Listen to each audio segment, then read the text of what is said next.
probably use golf as a bit of an escape more than me. I probably lock myself up in my house a little bit and just watch some TV series, but I think everyone's got their own little escape mechanism, and the golf course is a great one. I think you get to be with nature and a bit of fresh air, and probably remind you of home a little bit. Yeah, it's probably just a way of, or an easy way of getting to know guys that come into a footy club, and well, you have to spend 5 hours with someone, so you've got to nearly know them inside out by the end of the round. But Tommy Mitchell is probably a classic example of that over the last few weeks. That get out in the golf course and get to know him a little bit more than what we probably would sitting around having a coffee or something. So the competitive side as well, like Matty Suckling used to put up a fair challenge. Yeah, but he took off. We don't talk about him, it's like Voldemort.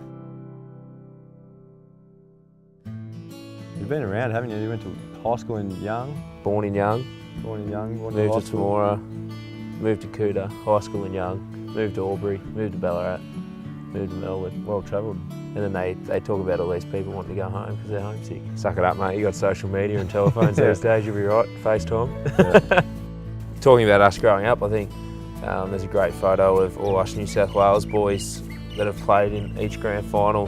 We tend to get one with the cup behind the goal standing on the fence each year, so looking forward to doing that again next year, hopefully. I think it's fantastic that we've had a bit of change this year and hopefully re-energises the group, and I reckon a good thing about getting new blokes in as well, probably brings the group closer together and get the opportunity to probably have a couple of quiet beers with some blokes that you don't know and you know, learn their interests, and I'm sure friendships will be formed with different people. I can't see why we can't make it back to top 4 and beyond for 2017.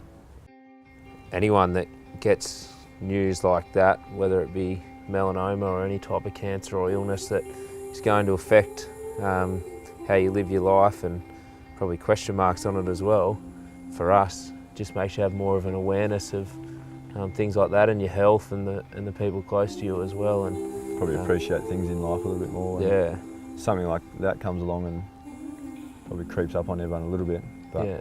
The way he carried himself throughout the whole season, and his influence on us and on the playing group, and even just his inspiration about the way he went about it. Yeah. You'd hardly know there was anything wrong with him. No, exactly. Pretty much the whole year, he just fronted up and had a really positive attitude to life, and I think in a sense it's probably brought him a bit closer to the group. I don't know how you feel about that. Oh, even just in forward line meetings and things like that, just being able to come in and it's like things were normal. He still had his input, had his little comments on what he thought about defenders or where you might be able to get a defender in a certain area and things like that. So that's probably what impressed me the most about him, and obviously how strong a character he is.